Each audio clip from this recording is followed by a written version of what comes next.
رمزش ترین اور آصف قسط 53 وہ اندھا دھند برفیلی طوفانی رات میں پاگلوں کی طرح گاڑی چلا رہا تھا۔ یکدم ارحام کے ہاتھوں سے گاڑی کا کنٹرول چھوٹا تھا۔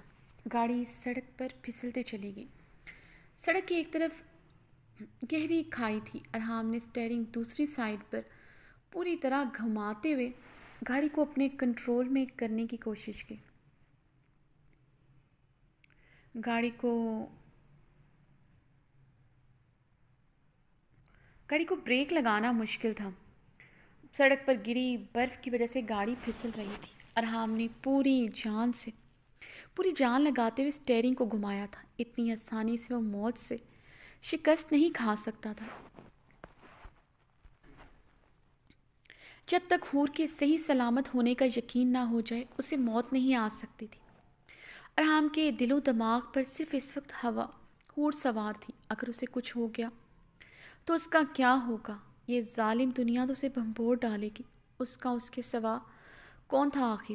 ارحام نے اپنی پوری جان لگاتے سٹیئرنگ ایک طرف گھماتے ہوئے خود کو بچانے کی کوشش کی تھی۔ گاڑی دوسری طرف گھنے درختوں کے جھنڈ سے جا ٹکرائی تھی۔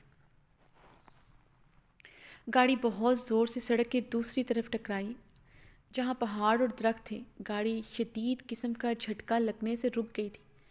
ونڈ سکرین کا شیشہ تڑک اٹھا تھا۔ جھٹکا اتنا شدید تھا کہ ارحام کا سر ونڈ سکرین سے جا ٹکرایا تھا۔ ارحام کے ماتھے پر گہرا زخم آیا جہاں سے خون کی لکیر بہہ رہی تھی۔ ارحام نے گہرے سانس بھرتے ٹشو سے اپنے ماتھے کا زخم صاف کرتے گاڑی دوبارہ سٹارٹ کرتے گاڑی بیک پر لی تھی۔ دفتر ارحام کا فون رنگ ہوا تھا۔ ارحام نے فون اٹھاتے کان سے لگائے گاڑی بیک کی طرف لیتے گاڑی کو موڑا تھا۔ بولو کیا کہنا ہے؟ فون پر خاموشی محسوس کرتے ہوئے پوری قوت سے چلا اٹھا۔ اس وقت اس کا پوری دنیا کو آگ لگانے کو کر رہا تھا۔ فون پر گلریز خان تھا جس کی ذرا سی لاپرواہی کی وجہ سے اس کی حور حویلی سے باہر چلی گئی تھی۔ حور اگر کچھ دیر اور نہ ملتی وہ یقیناً گلریز خان کے سینے میں اپنی پسٹل کی تمام گولیاں اتار دیتا۔ خان صاحب میں نے ابھی سی سی ٹی وی کے کیمرے چیک کیے ہیں۔ چھوٹی بی بی حویلی سے باہر نہیں نکلی۔ گلریز خان ارحام کے چلانے پر مدھم لہجے میں بولا۔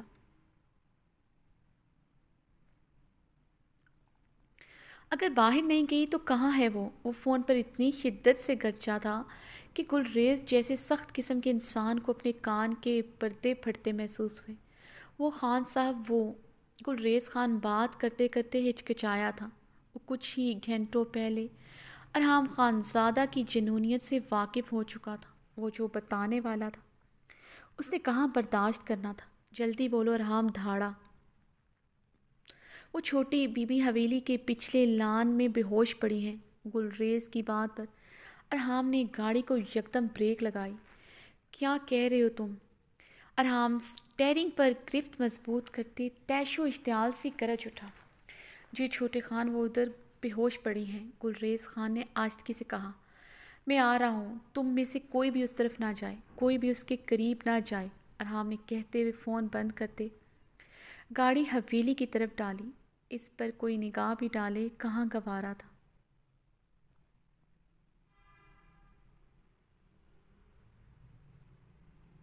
وہ اندھا دھند پاگلوں کی طرح گاڑی بھگا رہا تھا۔ وہ حویلی میں ہی ہے یہ سن کر اس کی جان میں جان آئی تھی، مگر وہ اتنی سردی میں حویلی کے پچھلے لان میں بے ہوش پڑی ہے۔ برف باری بھی کب سے ہو رہی ہے۔ اسے کچھ ہو نہ جائے یہ سوچ کر ارحام کے ہاتھ پیر ٹھنڈے ہو رہے تھے۔ وہ اس وقت حویلی سے دور تھا، مگر اسے کوئی ملازم یا حویلی کا ہی کوئی مرد ہاتھ لگائے ارحام کو یہ گوارا نہ تھا۔ ارحام نے موبائل پکڑتے امینہ خانم کا نمبر ڈائل کیا جو آف جا رہا تھا۔ ارحام نے جھنجھلاتے ہوئے فون ڈیش بورڈ پر پٹک دیا تھا۔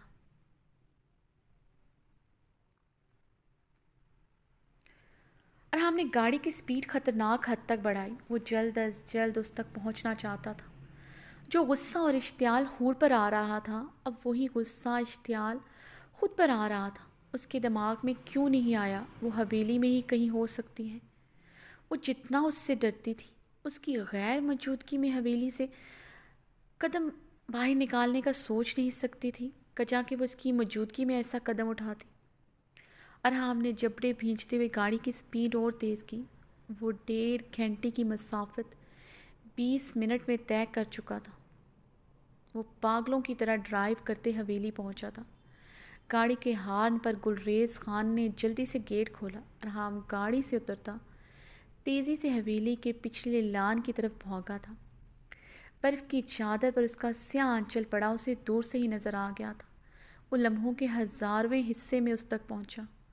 وہ ہوش و خرد سے بیگانہ لان کی سرسبز گھاس جو برف کی چادر سے سفید ہو چکی تھی وہاں پر بے سود پڑی تھی۔ سیاہ آنچل سر سے ڈھلکا ہوا تھا۔ براؤن سلکی بال چہرے اور لان کی زمین پر بکھرے تھے۔ ارحام نے تیزی سے اس کی طرف بڑھتے اس کے ٹھنڈے نیلے پڑتے وجود کو اپنی باہوں میں بھرتے شدت سے اپنے سینے میں بھینچا۔ وہ برف سے بھی زیادہ ٹھنڈی تھی۔ ارحام گھٹنوں کے بل زمین پر بیٹھے اس کے وجود کو اپنے سینے سے لگایا ہوا تھا۔ ارحام نے اسے ذرا سا خود سے الگ کرتے دیوانوں کی طرح اس کے بالوں اور اس کے چہرے پر گری برف صاف کی۔ وہ اس کے ٹھنڈے سفید چہرے پر اپنے ہاتھ نرمی سے پھیرنے لگا۔ اس کے ہونٹ نیلے پڑ رہے تھے۔ یہ دیکھتے وہ پھر سے پاگلوں کی طرح اسے اپنے سینے میں سما گیا تھا جیسے اس کے بدن کو گرمائش پہنچا رہا ہو۔ ارحام نے اسے اپنے سینے میں سماتے اس کی دھڑکنیں چیک کرنے کی کوشش کی جو بہت مدھم چل رہی تھی۔ وہ جلدی سے اسے اپنی باہوں میں اٹھائے حویلی کے پچھلے لان کی طرف کھلتے دروازے کی طرف بڑھا۔ اس کے مضبوط مردانہ قدموں میں واضح لڑکھڑاہٹ تھی۔ امینہ خانم پریشانی سے لاؤنج میں بیٹھی تسبیح پڑھ رہی تھی۔ ان کے لب مسلسل ورد کی صورت میں ہل رہے تھے۔ وہ دوپٹے کے گوشے سے بار بار اپنی نم آنکھیں رگڑ رہی تھی۔ ارحام جتنے غصے میں گیا تھا کچھ بعید نہ تھا وہ حور کو نقصان پہنچا دیتا۔ ارحام کی آنکھوں میں انہوں نے عجیب سی جنونیت دیکھی تھی۔ وہ سمجھ گئی تھی حور اس کے لیے کیا معنی رکھتی ہے۔ پلوشہ ان کی طبیعت کے پیش نظر ان کے پاس بیٹھی کب سے ان کے بازو دبا رہی تھی۔ اس وقت زنان خانے میں امینہ خانم پلوشہ اور درخشاں پریشانی کے عالم میں بیٹھی کچھ انہونی نہ ہونے کی دعائیں مانگ رہی تھی۔ ارحام کو غصے میں دیکھ کر یہ درخشاں کا دل کانپ رہا تھا۔ وہ جانتی تھی ارحام جتنا نرم طبیعت کا مالک ہے اتنا ہی سخت بھی ہے۔ حور سے نکاح کے بعد تو وہ بالکل بدل کر رہ گیا۔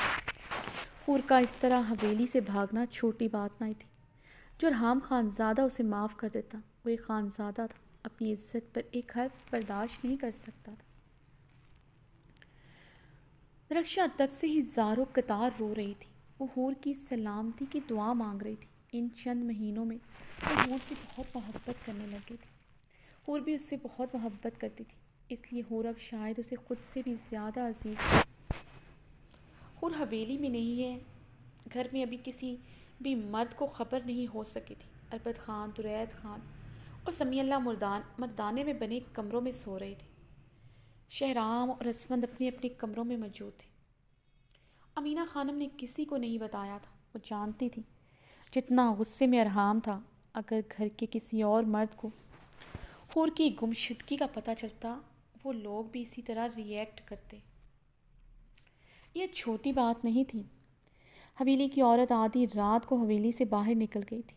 امینہ خانم اپنی آنکھیں دوپٹے کے پلو سے رگڑتے حور کی سلامتی کی دعائیں مانگ رہی تھی کہ ارحام اس کے ساتھ کچھ برا نہ کر ڈالے۔ امینہ خانم کا دل سوکھے پتے کی مانند کانپ رہا تھا۔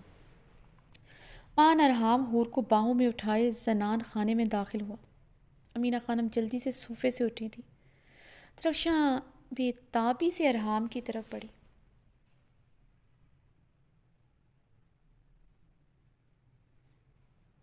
کیا ہوا لالا بھابھی کو؟ درخشاں نے پاس جا کر روتے ہوئے پوچھا۔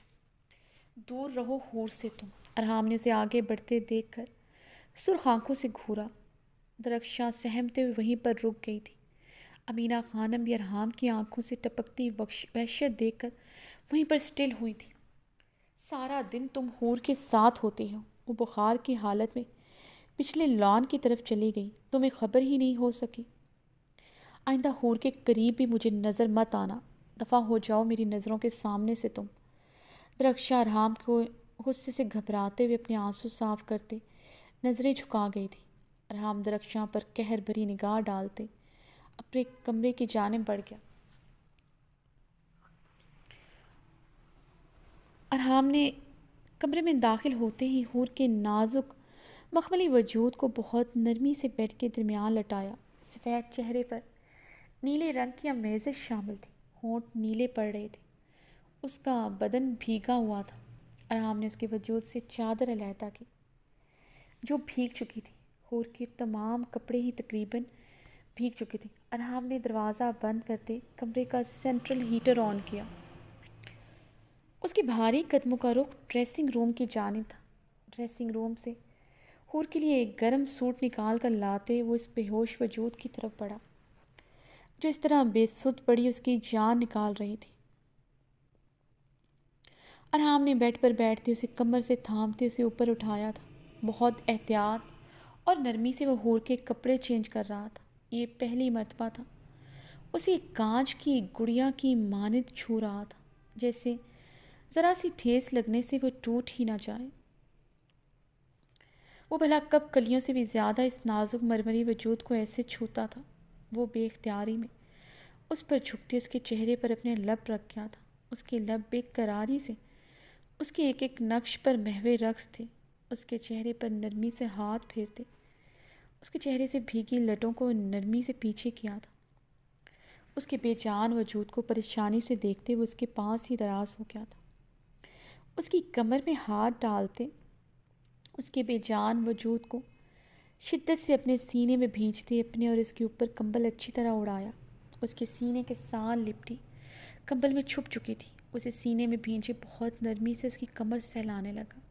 اس کا جسم برف کی مانند ٹھنڈا تھا۔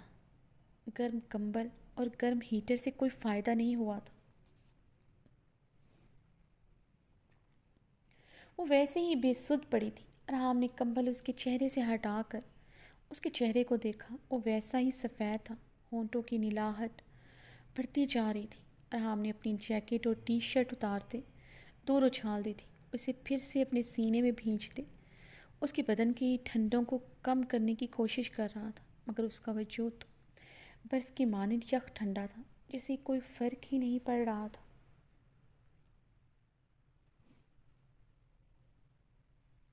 پھر کچھ عجیب ہوا۔ ارحام اسے بیڈ پر لٹائے حور کے پیروں کی طرف بڑھا تھا۔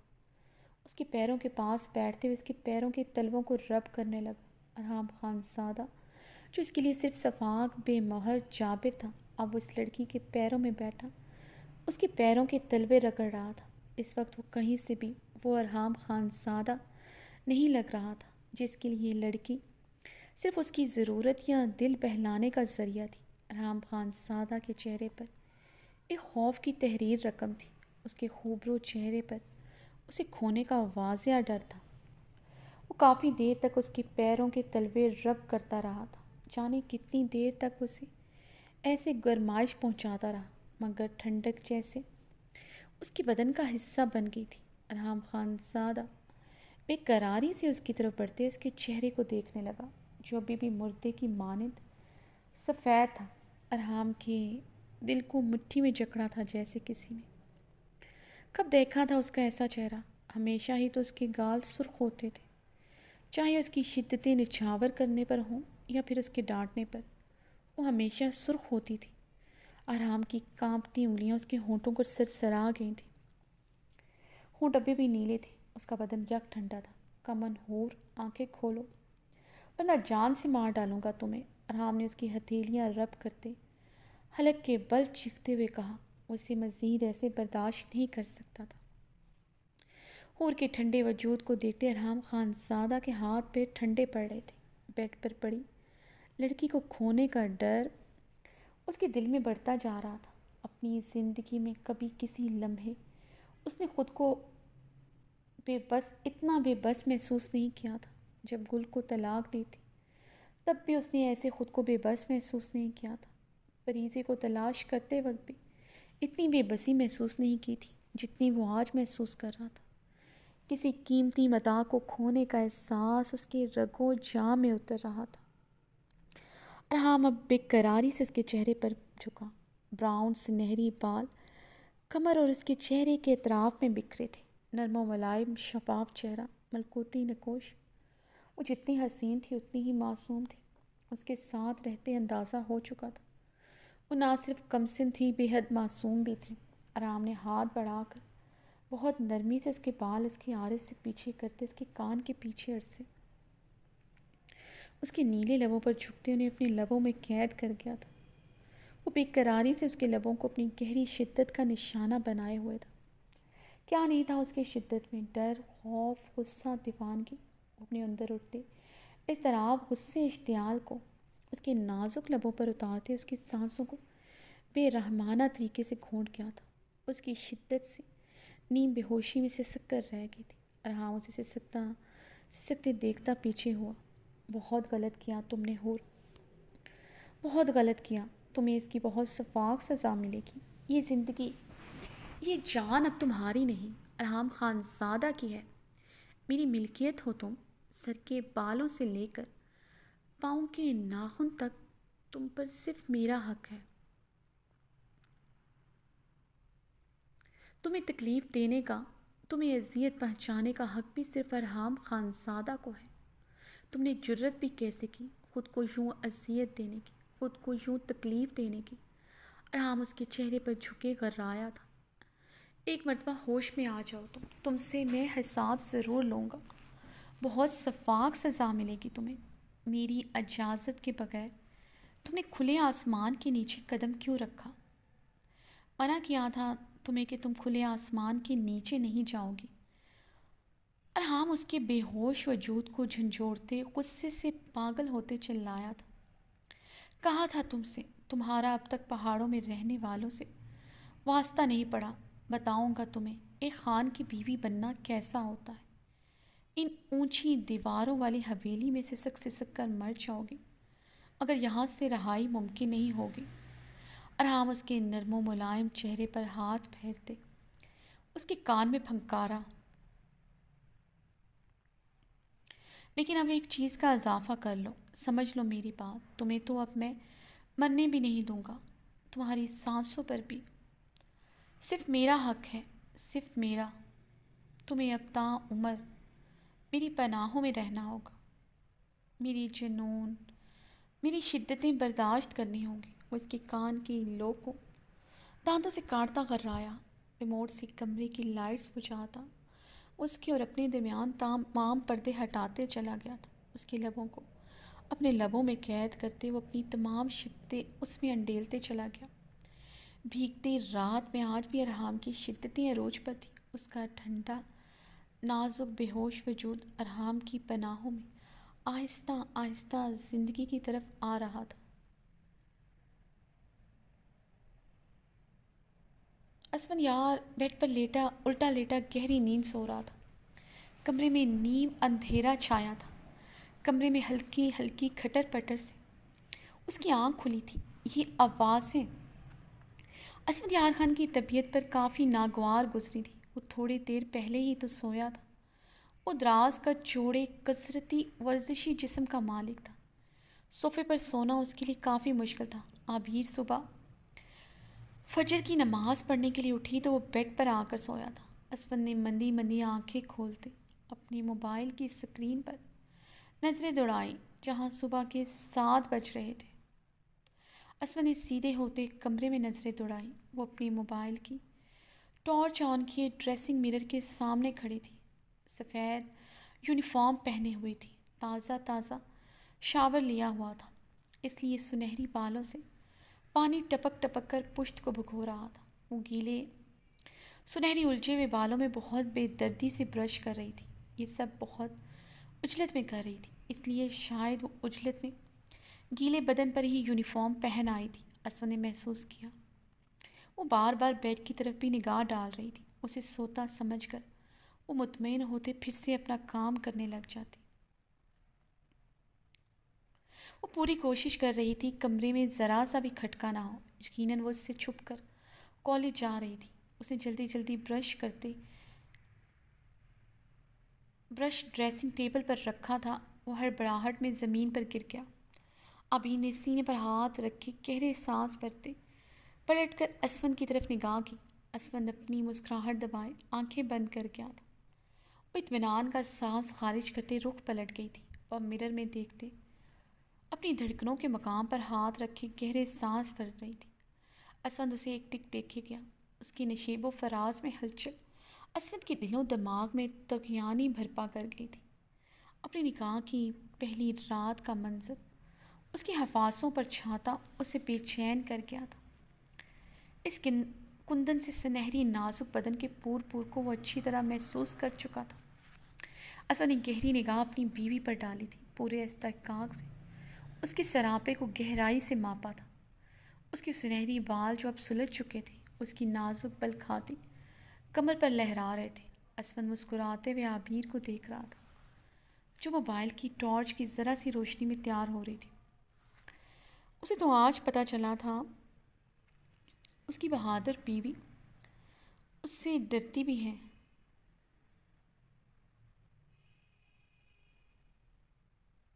اس کے اٹھنے سے پہلے وہ کالج جانا چاہتی تھی۔ مسکراہٹ دبائے اسے دیکھ رہا تھا۔ وہ بالکل ٹین ایج لڑکیوں کی طرح معصوم سی حرکتیں کر رہی تھی۔ اسود کی لبوں پر مدھم سی مسکراہٹ چھائی۔ وہ ابھی 19 کی نہیں ہوئی تھی۔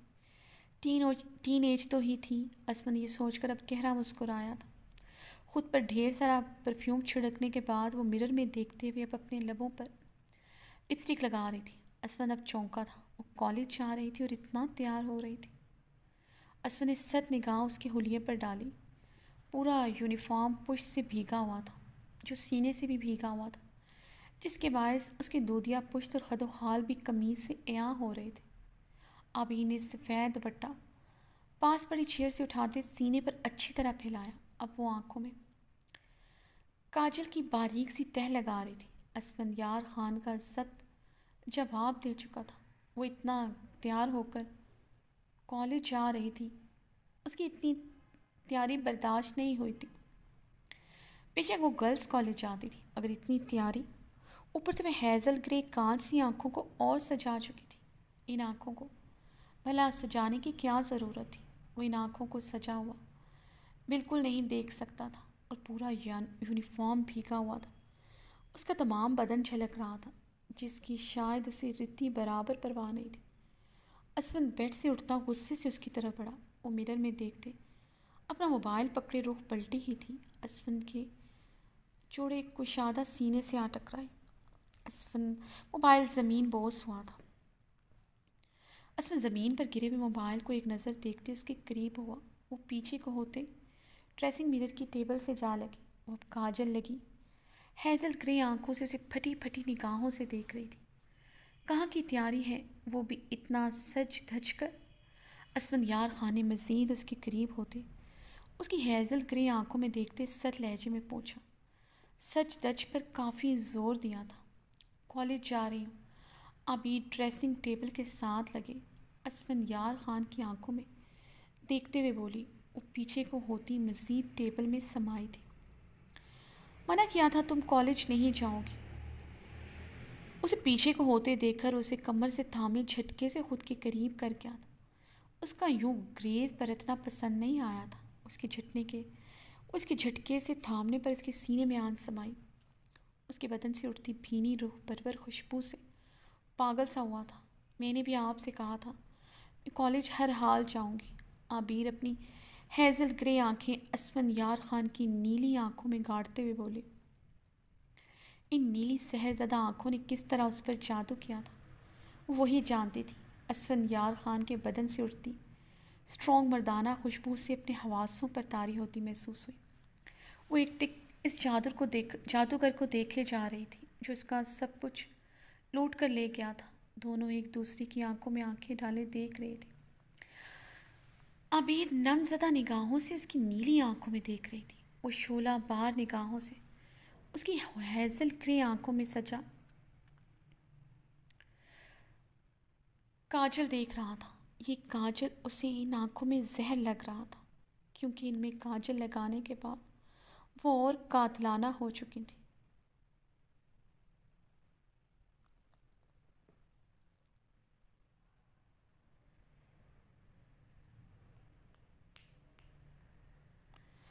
کالج اتنا تیار ہو کر جاؤ گی؟ اسفند اس کی کمر پر دباؤ ڈالتے اب کی بار غرایا تھا۔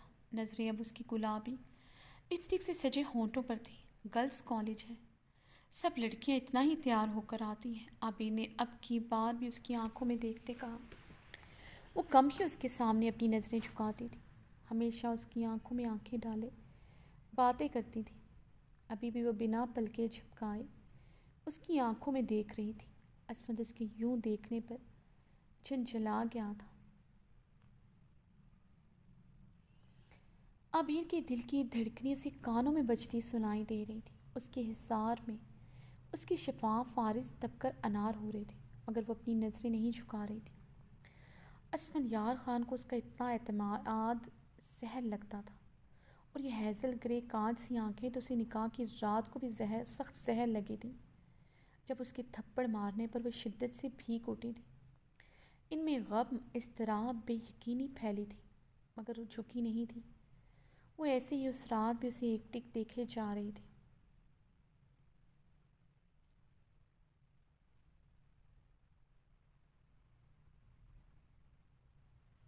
اچھا، اتنا تیار ہو کر آتی ہیں لڑکیاں؟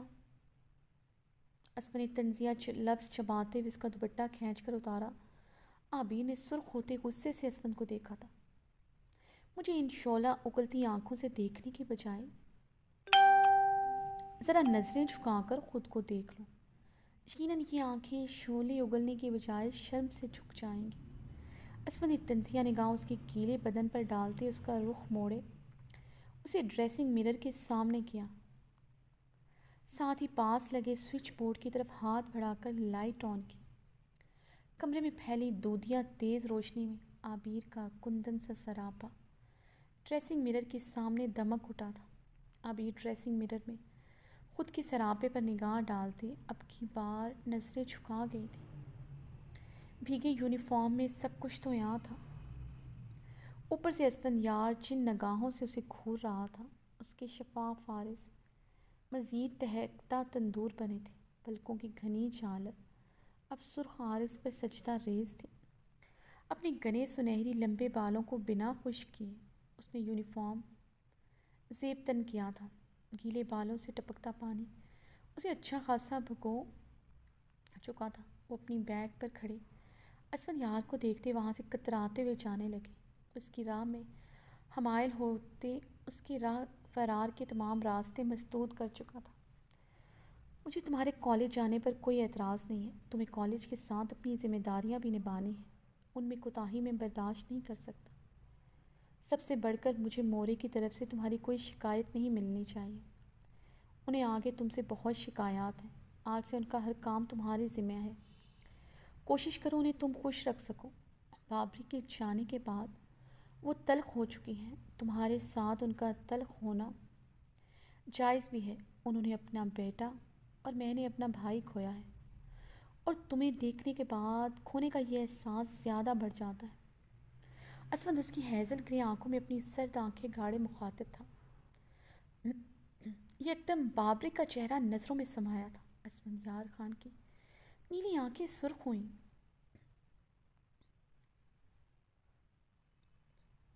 زران خانزادہ کے زہریلے الفاظ سماعتوں میں گونجے تھے۔ بابری کی موت نہ صرف اس حویلی کے لیے بلکہ عابر کی زندگی میں سکون لے کر آئی ہے۔ اگر بابرک زندہ رہتا تو عابر شاید اس طرح سولی پر لٹکی رہتی۔ بابری کا انجام یہی تھا، اچھا ہوا اسے پیروز نے مار دیا۔ یہ لفظ نہیں، نکیلے بھالے تھے جو اسفند یار خان کے دل کو ہر ٹائم فگار کرتے رہتے تھے۔ اس کے بھائی جیسے دوست نے اس کے بھائی کو مار دیا، صرف اپنی بہن کو اس رشتے سے بچانے کے لیے جو بابرک سے نکاح کی صورت میں اسے سولی پر لٹکائے ہوئے تھا۔ اسے اپنی بہن کو بچانا تھا تو اس سے بات کرتا، وہ اپنی جان دے کر بھی اپنے دوست کی بہن کو بچاتا، مگر اس کے دوست نے خود غرضی دکھاتے اس کے چھوٹے بھائی کو مار دیا، اور وہ کتنا کم ہمت تھا، ابھی تک اس زران خانزادہ کو مار نہ سکا تھا۔ اس کی پسٹل میں موجود گولیاں اس کے سینے کو چیر نہ سکی تھیں۔ کیوں وہ اس کی بہن کو اپنی عزت بنا بیٹھا؟ کیوں کیوں وہ سامنے کھڑی لڑکی کو تکلیف نہیں دے پاتا تھا؟ کیوں وہ ان بہن بھائیوں جیسا شفاق نہ تھا؟ کیوں وہ ان جیسا شفاق نہیں بن پا رہا تھا؟ اسفند یکدم ڈریسنگ کی طرف مڑتے اپنا ہاتھ شیشے پر مارتا چلا اٹھا۔ ڈریسنگ مرر کا شیشہ تڑکتا اس کے ہاتھ کو زخمی کر گیا۔ عبیر اس کے ہاتھ سے ٹپکتے خون کو دیکھ کر تڑپ کر آگے بڑھی۔ اسفند کی سرد سرخ نظر پر وہ وہیں پر منجمد ہوئی۔ وہ لہوتری آنکھوں سے اسے دیکھتا تنبیہ انداز میں اسے اپنے قریب آنے سے روک چکا تھا۔ وہ گہرے سانس بھرتا ڈریسنگ ٹیبل پر دونوں ہاتھ جمائے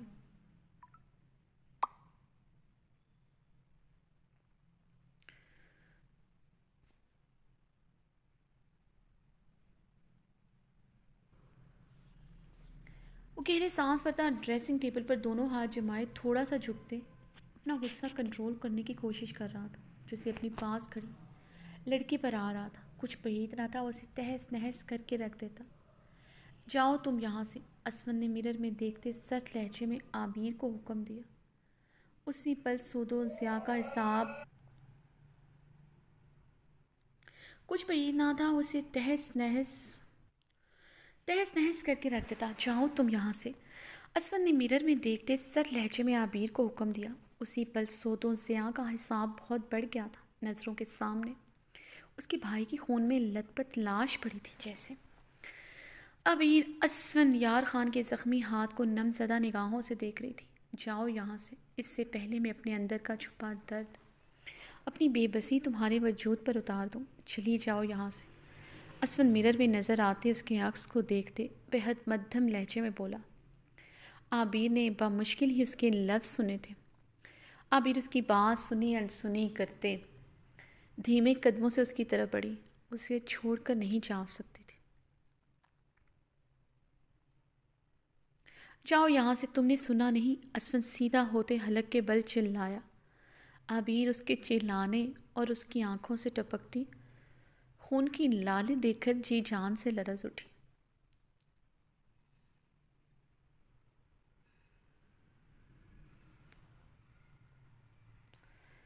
مگر وہ رکی نہیں تھی۔ وہ اس کی طرف بڑھتی اس کا زخمی ہاتھ تھام گئی، اپنے کالج کا دوپٹہ اس کے خون بہتے ہاتھ پر رکھتے اس کا خون روکنے کی کوشش کی۔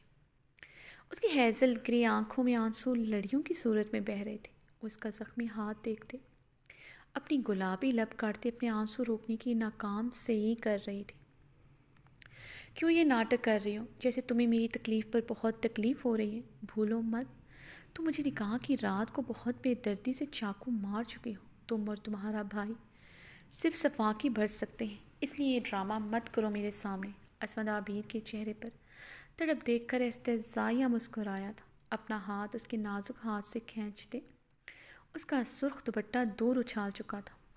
اس رات اور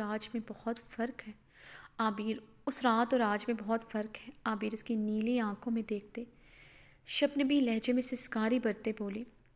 کیا فرق ہے؟ اسفند اسے خود سے دور اور چھوت کی طرح جھٹکتا نفرت امیز لہجے میں گویا ہوا۔ اس کے جھٹکنے پر بری طرح لڑکھڑائی تھی۔ خود کو سنبھالتے گہرے سانس لیے۔ آپ نہیں سمجھیں گے۔ عابیر بھیگی آنکھوں سے اپنے سامنے کھڑے شفاق انسان کو دیکھتے رخ پلٹے وہاں سے جانے کے لیے مڑی۔ وہ اس شفاق بے مہر انسان کے سامنے مزید نہیں ٹھہر سکتی تھی جو اس کی آنکھوں میں اپنا عکس دیکھتے بھی انجان بننے کی کوشش کرتا تھا۔ اس کی بات ادھوری چھوڑنے اور اس کی آنکھوں کی نمی دیکھتا تلملا اٹھا۔ وہ اتنی معصوم تو ہرگز نہ تھی جتنی بننے کی کوشش کرتی تھی۔ اسفند یکدم اسے کمر سے جکڑے دیوار میں پٹک چکا تھا۔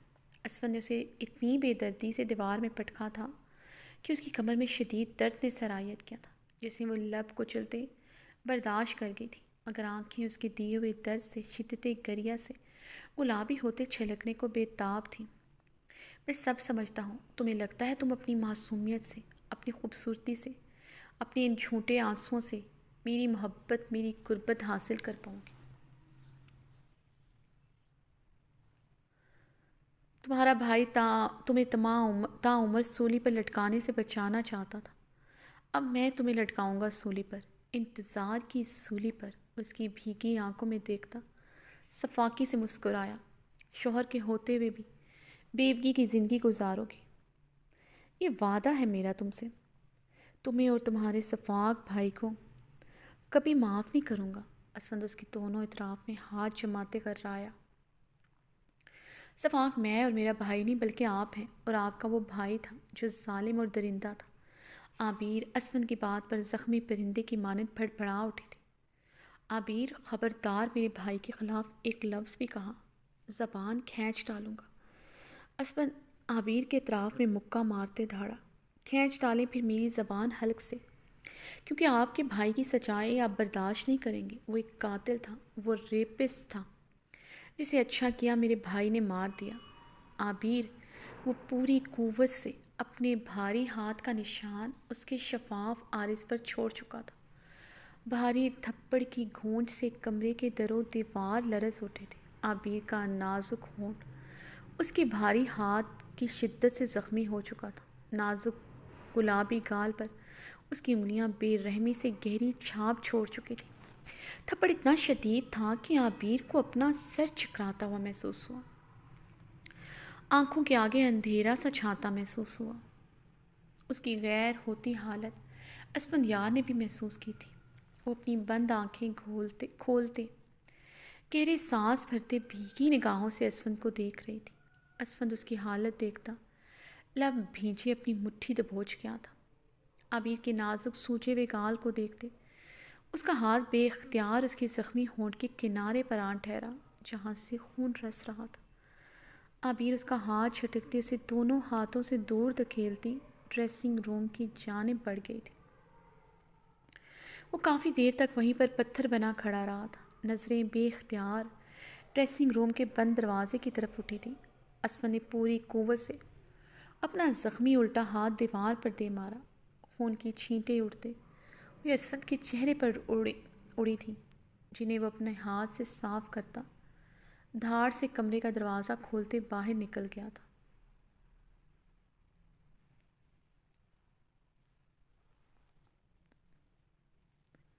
شہرام بلیک شلوار قمیض میں ملبوس ڈریسنگ مرر کے سامنے کھڑا خود پر پرفیوم چھڑک رہا تھا۔ بہارے واش روم سے شاول لے کر نکلی تھی۔ پرپل کلر کی گرم فراک جس پر سینے سے گہری چنٹیں پڑی تھیں ملبوس تھی۔ بہارے نے بھیگی نگاہوں سے گھورتے ہوئے شہرام کی چوڑی پشت کو دیکھا۔ وہ رات بھر اپنی پناہوں سے اسے آزادی بخشتا نہ تھا۔ وہ شاور لے کر فجر کی نماز پڑھ کر سوئی تھی۔ 3 گھنٹوں کی بامشکل نیند لی تھی۔ شہرام کی بے باک شدتوں نے اسے پھر سے نیند سے جگا دیا تھا۔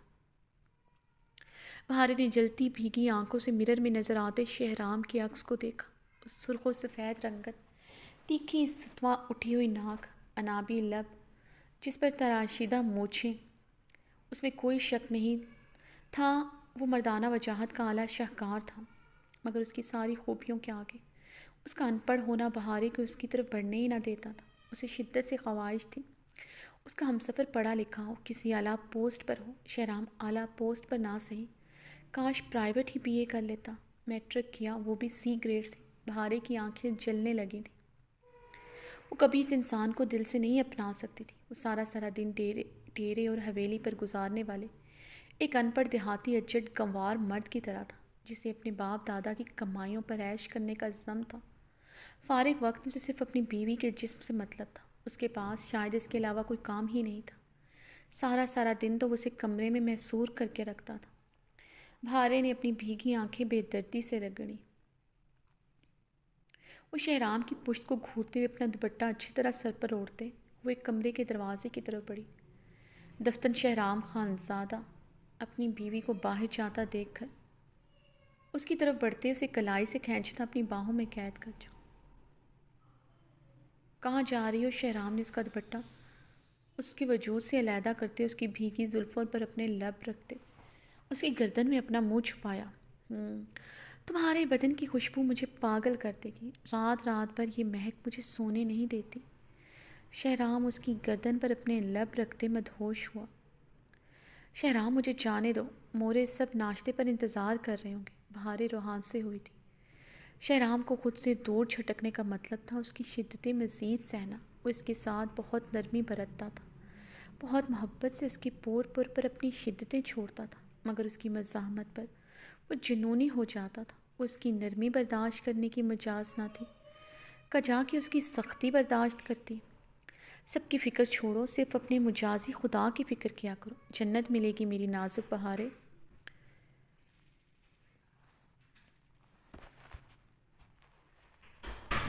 بہاریں روحان سے ہوئی تھی۔ شہرام کو خود سے دور جھٹکنے کا مطلب تھا اس کی شدتیں مزید سہنا۔ وہ اس کے ساتھ بہت نرمی برتتا تھا، بہت محبت سے اس کے پور پور پر اپنی شدتیں چھوڑتا تھا، مگر اس کی مزاحمت پر وہ جنونی ہو جاتا۔ اس کی نرمی برداشت کرنے کی مجاز نہ تھی، کجا کہ اس کی سختی برداشت کرتی۔ سب کی فکر چھوڑو، صرف اپنے مجازی خدا کی فکر کر کیا کرو، جنت ملے گی میری نازک بہارے۔ شہرام اس کی بھیگی آنکھوں میں دیکھتے لب دانتوں تلے دبائے محسوس ہوا۔ وہ رات بھر اس کی شدتیں سہنے کے باوجود اس کے حصار میں شرافت سے کیوں کھڑی تھی وہ جانتا تھا، کیونکہ اس کی بہارے کو پیار کی زبان سمجھ میں آتی ہی نہیں تھی۔ ابھی تھوڑی دیر پہلے اس کے قریب آنے پر بہارے نے جو اس سے زبان چلائی تھی، اس کا نتیجہ اس کی شفاف گردن پر اس کی بے رحم شدتوں کی صورت میں موجود تھا۔ شہرام کے لب اب بہت نرمی سے بہارے کی گردن پر دی ہوئی اس کی محبت کی سوغاتوں پر رقص کر رہی تھی۔ اس کی دی ہوئی محبت کی سوغات ہی تھی، اسے ہرٹ کرنے کا سوچ بھی نہیں سکتا تھا۔ اس کی ذرا سی سختی پر وہ کملا جاتی تھی۔ اس کی نازک بہاریں نرمی میں گھلی ذرا سی سختی بھی برداشت کرنے کی مجاز نہ تھی۔ شہرام نے اس کی بھیگی آنکھوں پر نرمی سے اپنے لب رکھے تھے، اپنی بیوی کے نرم و ملائم گال پر اس نے اپنی گھنی مونچھیں رب کی تو وہ جھنجھنا اٹھی۔ اسے اب کی بار غصے سے دور دھکیلا تھا۔ شہرام مسکراتے ہوئے اسے مزید قریب کر کے، اتنا آسان نہ تھا اسے خود سے دور کرنا۔ وہ یہاں کے پہاڑوں سے بھی زیادہ مضبوط تھا۔ نہ صرف اس کا کثرتی ورزشی بدن چٹانوں جیسا تھا، بلکہ وہ اپنے کیے ہوئے فیصلوں میں بھی چٹانوں جیسا ہی تھا، جس کی بہارے کی اتنی نفرت کے باوجود اپنی جگہ سے ہلا نہ تھا۔ بچپن سے بہارے کو اپنے دل میں بسایا تھا۔ اس کی نفرت کے باوجود اس کے دل نے کبھی ایک پل کے لیے بھی اس سے نفرت نہیں کی تھی۔ بہارے کے لیے اس کے لیے وہ فیصلے پر اس نے آج تک کسی کی نہیں سنی تھی۔ اس کے ڈاکٹر بننے سے لے کر اس کے ہاسٹل میں رہنے پر اس کے لیے ہر کسی کے آگے ایک چٹان کی طرح ڈٹ جاتا تھا۔ اس کی بے تحاشا سہیلیاں بنانا، ان کے گھر آنا جانا، سمیع اللہ خان، اربت خان کے اعتراض کے باوجود اس کی ہر ذمہ داری، اس کے نفع نقصان کی ذمہ داری وہ خود لے لیتا تھا، مگر کبھی اس کی کسی خواہش سے وہ پیچھے نہیں ہٹتا تھا۔ صرف اس کی طلاق کی خواہش کے علاوہ اس نے اس کی ہر خواہش، ہر بات کا مان رکھا تھا۔ بہاریں ہی حویلی کی پہلی لڑکی تھی جس نے فرسٹ ایئر میں موبائل فون لیا تھا، جو اس نے ہی اسے دلایا تھا۔ اس کے موبائل اکاؤنٹ میں ہر مہینے ہزاروں کا بیلنس وہی ٹرانسفر کرتا تھا، اس کے نیٹ پیکیجز وہی لگاتا تھا۔ اس کے جھلائے ہوئے چہرے کو بہت پیار سے تھام گیا، مسکراتے ہوئے اس کے چہرے کو اپنے ہاتھوں میں تھامے اس کی ایک ایک نقش پر اپنے لب رکھنے لگا۔ اس کے لمس پر بہارے کی آنکھوں میں مرچیں سی بھری تھی۔ اسے شاید اس سے صرف یہی ایک غرض تھی، تمہاری ناقص معلومات صرف بستر کے حقوق تک ہی محدود ہیں، بیویوں کے بہت سے حقوق ہوتے ہیں جو تمہیں نہیں معلوم۔ بہارے اسے خود سے دور جھٹکتے اس کی جنت ملنے والی بات پر بڑھ بڑھ جھلتے بولی، اچھا ٹھیک کہہ رہی ہو، میری معلومات بہت ناقص ہیں، میں ٹھہرا ان پڑھ گنوار، میٹرک بھی میں نے سی گریڈ میں کیا ہے، بقول تمہارے سی گریڈ بھی پیسے کے بل بوتے پر لیا ہے، تم تو MBBS ہو۔ ڈاکٹر بہارے، ذرا میری ناقص معلومات پر روشنی ڈالو گے؟ کیا حقوق ہوتے ہیں بیویوں کے؟ شہرام نے اس کے بھڑکتے چہرے پر نظر ڈالتے پرسکون لہجے میں پوچھا۔ اس کا دور جھٹکنا ہمیشہ کی طرح بہت ناگوار گزرا تھا، مگر وہ برداشت کر گیا تھا۔ میرے آرام اور میری نیند کا خیال کرنا تمہارا فرض ہے، میری مرضی کے بغیر تمہیں میرے قریب نہیں آنا چاہیے، اسے میرٹل ریپ کہتے ہیں جو تم میرے ساتھ کرتے ہو۔ بہارے کی بات پر شہرام کا چہرہ خطرناک حد تک سرخ ہوا۔ وہ اس سے اس طرح کی بات کی ہرگز توقع نہیں رکھتا تھا۔ مجھے پتا ہوتا تمہاری ڈگری تمہیں یہ سب سکھائے گی تو میں کبھی تمہارا داخلہ شہر کے سب سے اچھے انسٹیٹیوٹ میں نہ کرواتا۔ شہرام اسے شعلہ بار نگاہوں سے دیکھتے غصے سے گھویا ہوا۔ بہارے اس کا سرخ چہرہ دیکھ کر خاموش ہو گئی تھی، مگر چہرہ ہنوز سپاٹ تھا، یعنی وہ اپنی بات اور سوچ پر قائم تھی۔ اس کے چہرے کے ایکسپریشن دیکھتے شہرام کا تن بدن سلگ اٹھا۔ یہ جو تم مجھے اپنے حقوق بڑھ چڑھ کر بتا رہی ہو، میں بھی تمہیں تمہارے فرائض بتاتا ہوں، بنا کسی شرعی عذر کے تم مجھے کسی بھی صورت خود کے پاس آنے سے منع نہیں کر سکتی۔ اسے کمر سے تھامے خود کے قریب کرتے اس کی بھیگی آنکھوں میں دیکھتا سرد لہجے میں بولا، مجھے بتاؤ اور تمہارے حقوق کیسے نبھاؤں؟ تم جب مرضی سو، اٹھو، جاگو، کوئی تمہیں کچھ نہیں کہتا۔ رخصتی سے پہلے تمہیں اتنی دیر سونے کی اجازت نہ تھی۔ تمہاری مورے تم سے کیسا سلوک کرتی تھی یہ پوری حویلی جانتی ہے۔ شہرام کے طنز پر بہارے کا رنگ سرخ پڑا تھا، اس کے حصار میں مچل اٹھی۔ شہرام اس کے مچلنے پر استہزائیہ مسکراتے اس کی کمر کو سختی سے اپنے مضبوط ہاتھ کی شہرام نے اس کے مچلنے پر استہزائیہ مسکراتے اس کی کمر کو سختی سے اپنے مضبوط ہاتھ کی مٹھی میں بھرا۔ بہارے اس کی شفاف گرفت اور عمل پر سسک طرح سے شکوہ کنا بھیگی آنکھوں سے دیکھنے لگی۔ بھلا کب ہاتھ لگایا تھا اس نے اتنی سختی سے؟ شہرام اس کی شکوہ کنا نگاہیں طنزیہ مسکراتے ہوئے اگنور کر گیا۔ جو بات اس نے کی تھی اسے جلتے توے پر بٹھا چکی تھی۔ اس کی محبت کو کبھی ہوس کہہ دیتی تھی اور اب اس چیپ ورڈ میریٹل سے متشابہ کر رہی تھی۔ اس کی نازک کمر پر اپنی آہنی ہاتھ کی انگلیاں مزید سختی سے گاڑ گیا تھا۔ میری مورے نے تمہیں آج تک کچھ نہیں کہا، تم سے اونچی آواز میں بات تک نہیں کی، اس وجہ سے نہیں کہ تم ڈاکٹر بہارے ہو، بلکہ اس لیے کہ تم شہرام خانزادہ کی بیوی ہو۔ ان کا کوئی کام تم نے آج تک نہیں کیا، وہ بیمار بھی ہو تم پوچھتی نہیں۔ کبھی میں نے تم سے باز پرس کی؟ کبھی تمہیں مجبور کیا تم ان کا کوئی بھی کام کرو یا پھر میرا کوئی کام کرو؟ شہرام کے اس سرد انداز میں کیے گئے سوالوں پر بہارے نے شرمندگی سے اپنے لب کچلے تھے۔ یہ سچ تھا، عابر ہر وقت روزینہ خانم کا کوئی نہ کوئی کام کرتی نظر آتی تھی۔ اس کے باوجود وہ اس سے خفا ہی نظر آتی تھی۔ ان کی کڑوی کسیلی باتیں عابر ماتھے پر بل ڈالے بغیر سن لیتی تھی، مگر امینہ خانم نے آج تک کبھی اسے ایک لفظ نہیں کہا تھا۔ میریٹل کی بات کرتی ہے، وہ جبڑے بھینچے اس کی کمر پر ہاتھ کا دباؤ ڈالتے استہزائیہ مسکراتے چلا اٹھا۔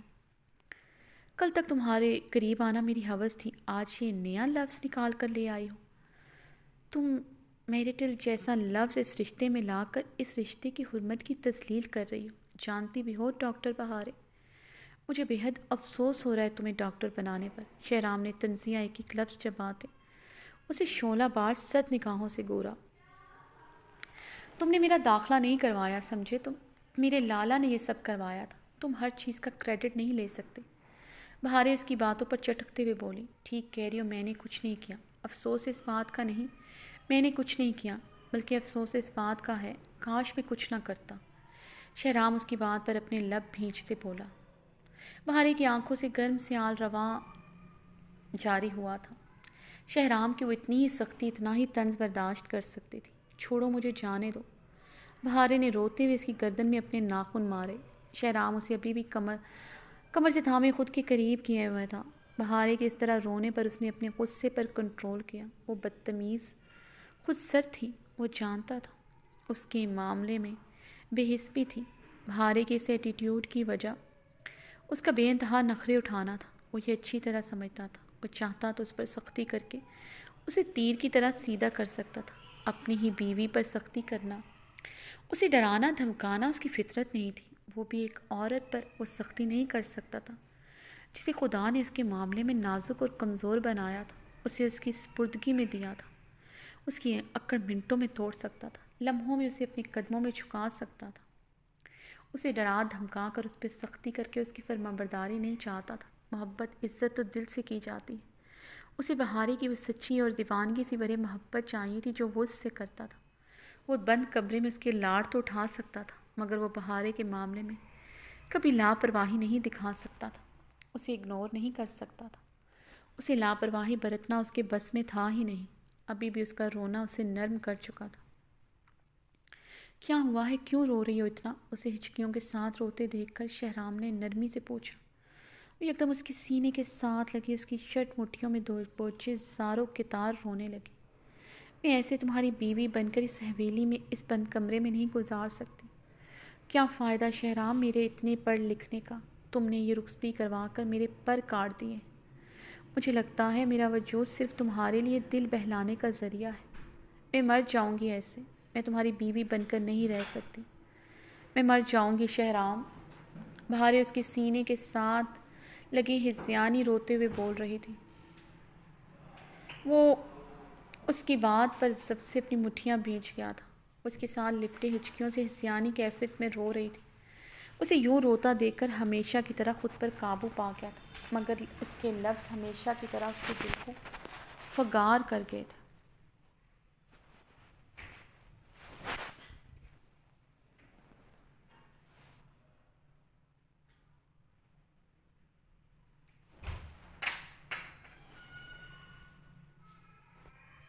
رمز عشق تحریر نور آصف قسط 54۔ بختاور خان کا چہرہ بے حد غضبناک ہو رہا تھا۔ وہ ریش ڈرائیونگ کر رہا تھا۔ کتنی بار پری گل کا سر ڈیش بورڈ سے ٹکراتے ٹکراتے بچا تھا۔ پری گل سرخ سپاٹ چہرہ لیے بیٹھی تھی۔ ڈیش بورڈ پر پڑی رپورٹس کو دیکھتے پری گل کی آنکھیں جل رہی تھیں۔ بختاور خان نے وہ رپورٹس اٹھا کر گاڑی کی کھڑکی سے باہر پھینک دی تھی۔ تم کتنی بدبخت عورت ہو، تم نے اپنے ہی بچے کو مار دیا تھا۔ بختاور خان سرخ چہرے کے ساتھ غضبناک ہوتے گرجا۔ بختاور، مجھے سمجھ نہیں آتا تمہیں اتنی جلدی کس بات کی ہے؟ ابھی ہمارا شادی کو 2 ماہ بھی نہیں ہوا، تمہیں بچے کا پڑ گیا ہے۔ ڈاکٹر نے یہ نہیں کہا کہ میں ماں نہیں بن سکتی، اس نے کہا ہے میرا علاج ہوگا میں ماں بن جاؤں گی، لیکن تمہارا اندر صبر نام کی کوئی چیز ہی نہیں ہے۔ تم مردوں کو عورت سے صرف اس کا جسم اور اپنا بچہ ہی چاہیے ہوتا ہے، اس کے علاوہ بھی عورت کا کوئی وجود، کوئی اوقات ہوتا ہے تم مرد کے نزدیک۔ پری گل بختاور خان کی بات پر اپنی جلن زدہ آنکھیں رگڑتے چلائی، آواز نیچا رکھو ہمارے سامنے، ورنہ اس چلتی گاڑی سے تمہیں دھکا دے دے گا۔ بختاور خان کی دھاڑ پر وہ خاموش ہو گئی تھی، مگر آنکھوں سے آنسوں کا جھرنا بہا تھا۔ تم نے ہم سے شادی اپنی مرضی سے کیا تھا، تم نے ایک بار بھی نہیں کہا کہ تم نے یہ شادی اولاد کی خاطر کیا ہے۔ پری گل نے اب کی بار روتے ہوئے کہا۔ وہ باقاعدہ ہچکیوں سے رونا شروع ہو چکی تھی۔ یہی آنسو دیکھ کر تو ارحام پگھل جاتا تھا۔ یہ مگرمچھ کے آنسو بہانا بند کرو بدبخت عورت، مجھے خبر ہوتی کہ تم نے اپنا ہی بچہ اپنی کوکھ میں مارا ہے، میں تم جیسی عورت سے کبھی شادی نہ کرتا۔ مجھے لگا تمہارے ساتھ زیادتی ہوئی ہے، تمہارے شوہر نے کسی کمسن لڑکی کی خاطر تمہیں چھوڑ دیا ہے، مگر آج مجھے اندازہ ہوا ہے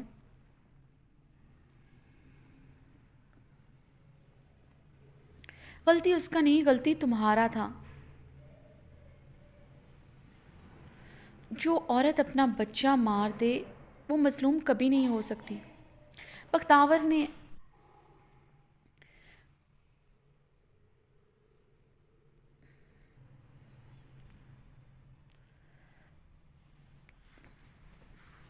میں تم جیسی عورت سے کبھی شادی نہ کرتا۔ مجھے لگا تمہارے ساتھ زیادتی ہوئی ہے، تمہارے شوہر نے کسی کمسن لڑکی کی خاطر تمہیں چھوڑ دیا ہے، مگر مجھے آج اندازہ ہوا ہے غلطی اس کا نہیں، غلطی تمہارا تھا۔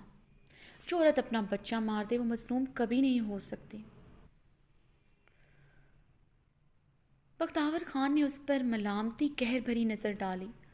وہ حیران تھا، کوئی عورت اتنی شفاق کیسے ہو سکتی ہے، اپنے 4 ماہ کے بچے کو اپنی ہی کوکھ میں مار دے، یا کئی لوگوں کو اولاد جیسی انمول نعمت کی قدر ہی نہیں ہوتی۔ کوئی بختاور خان سے پوچھتا، اولاد کی خواہش نے اس کے اندر کتنے بھانبڑ جلا رکھے تھے۔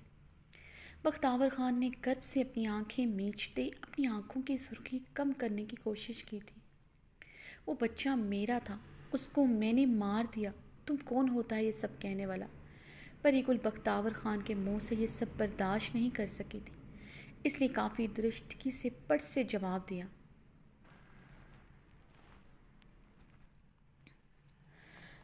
بختاور خان کا بھاری ہاتھ پری گل کے گال پر پڑا تھا، اس کی چلتی زبان رکی تھی۔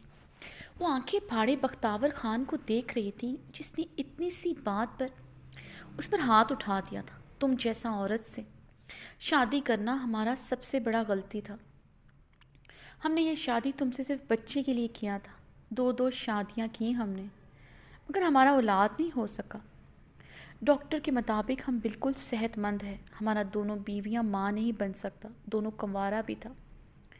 ہم نے طلاق یافتہ عورت سے اس لیے شادی کی تھی، تمہارا ایک بیٹی بھی ہے، تم ماں بن سکتا ہے، اللہ مجھے تم سے اولاد دے گا، مگر ایسا نہیں ہوا۔ شاید اپنا دونوں بیویوں کا دل دکھانے کا نتیجہ کے بدلے یہ سزا ملا ہے۔ بختیور خان نے غصے سے بولتے گاڑی کی سپیڈ بڑھائی۔ تم شادی شدہ ہے، تمہارا پہلے سے دو بیویاں بھی ہے، تم نے ہم سب سے یہ چھپایا؟ پری گل کی صدمے سے آواز نہیں نکل رہی تھی۔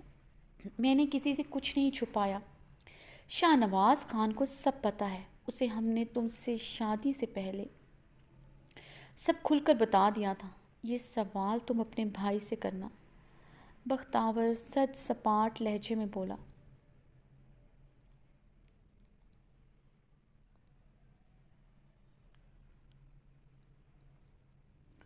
پتہ نہیں اللہ کیسے کیسے لوگوں کو اولاد دے دیتا ہے جنہیں قدر ہی نہیں ہوتی۔ ہم سے پوچھو، پچھلے 10 سالوں سے اولاد کے لیے تڑپ رہا ہے، پتہ نہیں ایسا کون سا گناہ ہو گیا ہے کہ اولاد ہمارا نصیب میں ہی نہیں۔ بختیور خان نے اپنی سرخ آنکھیں مسلی تھیں۔ پری گل تو اس کی دو بیویوں کو سن کر پتھرائی کیفیت میں بیٹھی تھی۔ شاہ نواز نے اس سے یہ سب کیوں چھپایا، کیوں اس سے اتنا بڑا دھوکہ دیا؟ پری گل کی آنکھوں کی سرخی بڑھتی جا رہی تھی۔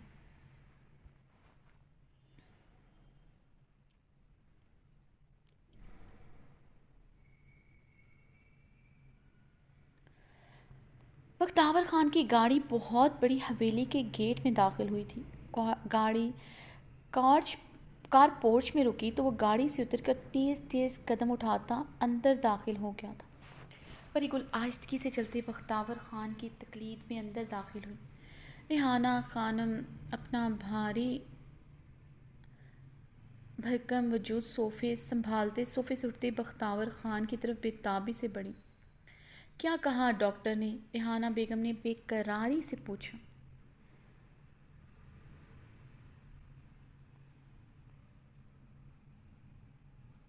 مورے میرے نصیب میں اولاد نہیں ہے، بھول جائیں اپنا پوتی پوتا کی خواہش۔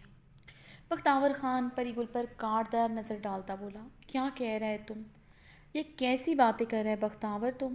ریحانہ خانم نے دہلتے ہوئے دل پر ہاتھ رکھا تھا۔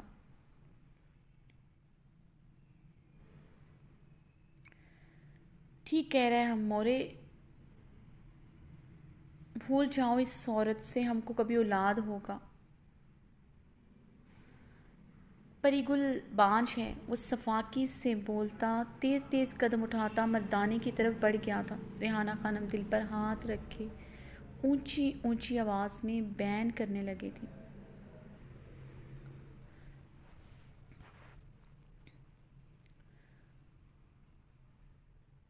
ٹھیک کہہ رہے ہم مورے، بھول جاؤ اس عورت سے ہم کو کبھی اولاد ہوگا۔ پری گل بانجھ ہے، وہ صفاقی سے بولتا تیز تیز قدم اٹھاتا مردانے کی طرف بڑھ گیا تھا۔ ریحانہ خانم دل پر ہاتھ مارتے اونچی اونچی آواز میں بیان کرنے لگی تھی۔ ہائے یہ کیا ہو گیا ہم سے، ہم اپنے بیٹے کے لیے پھر سے بانجھ عورت لے آیا۔ وہ اپنے سر کو پیٹتے اونچا اونچا رو رہی تھی۔ پری گل لفظ بانجھ سنتے تیزی سے اپنے کمرے کی طرف بڑھ گئی۔ کمرے میں داخل ہوتے دروازہ بند کرتے اس پار چہرے کے ساتھ بیڈ کی طرف بڑھی۔ ریحانہ خانم کے کوسنے اسے اندر تک سنائی دے رہے تھے۔ لفظ بانجھ اسے نکیلے بھالے کی طرح دل میں پیوست ہوتا محسوس ہو رہا تھا۔ اسے آج احساس ہوا تھا اس نے اپنے ہی بچے کو اپنی کوکھ میں مار کر کیا گناہ کیا تھا۔ شاید خدا نے ہمیشہ کے لیے اس سے ماں بننے کا سکھ چھین لیا تھا۔ بختیور آج اسے جس ہسپتال لے کر گیا تھا اسی ہسپتال سے اس نے اپنا ابارشن کروایا تھا۔ ابارشن کرواتے کچھ کمپلیکیشن ہو گئی تھی جس کے باعث اب بچہ کنسیو کرنا بہت مشکل تھا، چانسز تقریباً نہ ہونے کے برابر تھے۔ ڈاکٹر نے اس کی رپورٹس دیکھتے سب حقیقت بختیور خان کو بتا دی تھی کہ گل نے کچھ ماہ پہلے اپنا بچہ ابارٹ کروایا ہے۔ اس نے تب گل کو بہت سمجھایا تھا مگر وہ نہیں مانی تھی۔ گل نے آنکھیں میچتے اپنی آنکھوں میں آئے آنسو بہائے تھے۔ اسے اس وقت ڈاکٹر نے بہت سمجھایا تھا وہ ابارشن نہ کروائے، ابارشن کی صورت میں سے کافی نقصان پہنچ سکتا ہے، مگر اس وقت تو اس پر ارحام خان زادہ کو سزا دینے کا جنون سوار تھا۔ اس کا سب کچھ چھیننا چاہتی تھی، جس طرح اس نے اس کا سب کچھ چھینا تھا۔ اس کا یقین، اعتماد، اس کے مقابلے میں ایک لڑکی کو لے آیا تھا۔ اس لڑکی کی بے پناہ خوبصورتی نے ارحام کی 5 سال کی محبت اس سے پل میں چھین لی تھی۔ 5 سال کی شادی ٹوٹ گئی۔ اسے تو آج بھی یقین نہیں آتا تھا۔ ارحام خان زادہ جو اس سے محبت کا دعوے دار تھا، ایک بچی کا باپ ہوتے اس نے حور کے ساتھ راتیں گزاری اور پھر بڑے دھڑلے سے اسے حویلی لے آیا۔ وہ حور سے اپنے شوہر کی بے وفائی کے کارنامے سنتے غم و غصے سے پاگل ہو گئی تھی۔ اس وقت اور آج تک صرف ارحام خان زادہ کی بربادی ہی اس کی مقصد تھی۔ تبھی تو ارحام خان زادہ کو ابھی تک پریزے کی شکل تک دیکھنے نہ دی تھی۔ وہ پاگلوں کی طرح اسے ڈھونڈ رہا تھا، کتنے ہی فون اسے کر چکا تھا۔ پریزے کو حاصل کرنے کے لیے وہ اپنا سب کچھ اس کے نام لکھنے کو تیار تھا، مگر اسے ارحام خان زادہ کی دولت سے کوئی سروکار نہ تھا۔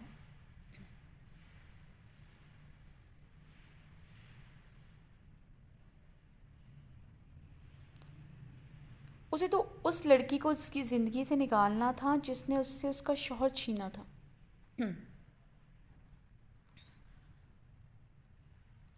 اس نے پریزے کے بدلے حور کو طلاق دینے کو کہا تھا، مگر ارحام خان زادہ نے اس کی یہ بات ماننے سے انکار کر دیا تھا۔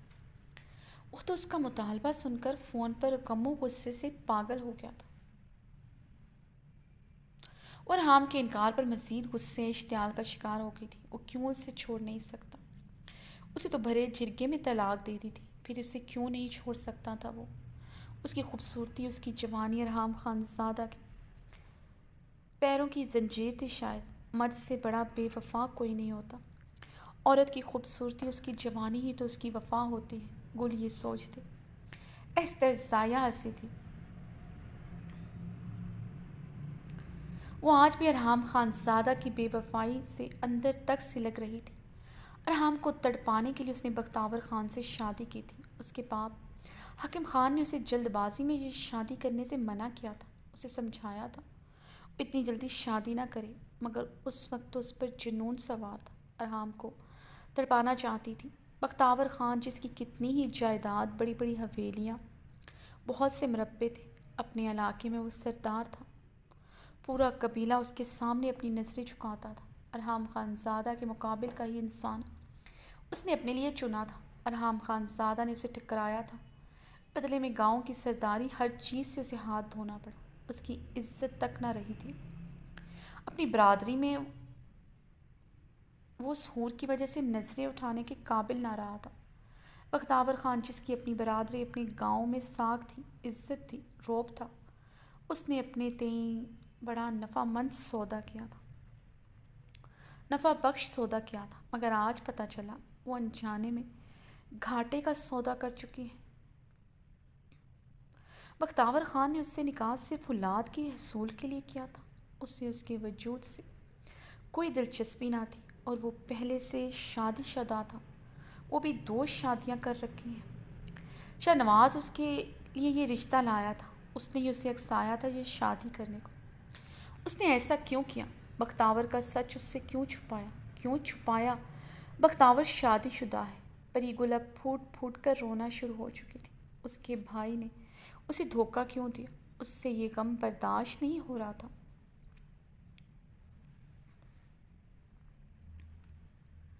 وہ جانتی تھی شاہ نواز بھی اس کی طرح ارحام کو جھکانا چاہتا ہے۔ وہ حور کے لیے پاگل تھا۔ اسے جرگے میں دیکھتے اپنا دل اور نیت اس پر خراب کر چکا تھا۔ بقول اس کے وہ اپنا دل اس پر ہار چکا ہے۔ ارحام خان زادہ سے ہر صورت حور اسے اپنی دسترس میں، اپنے نکاح میں چاہیے تھی۔ وہ تو اس سب میں اس کا ساتھ دینے کو تیار تھی۔ وہ تو خود نہیں چاہتی تھی وہ حور ارحام خان زادہ کی زندگی میں رہے۔ اس نے تو ہمیشہ شاہ نواز کے ہر غلط کام میں اس کا ساتھ دیا تھا۔ فرشتے کی زمینیں ہتھیانے میں اس نے شاہ نواز کو الٹے سیدھے مشورے دیے تھے۔ ہمیشہ اس کی ہر بات مانی. پھر شاہ نواز نے اس کے ساتھ ایسا کیوں کیا؟ پری گل اپنے بال بے دردی سے نوچتے شدت غم سے چلائی تھی.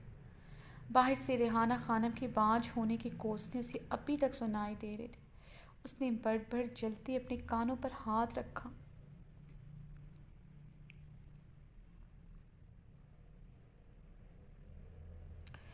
فرشتے کے لیے یہ لفظ بانجھ اس نے کتنی بار بولا تھا اسے یاد بھی نہیں تھا.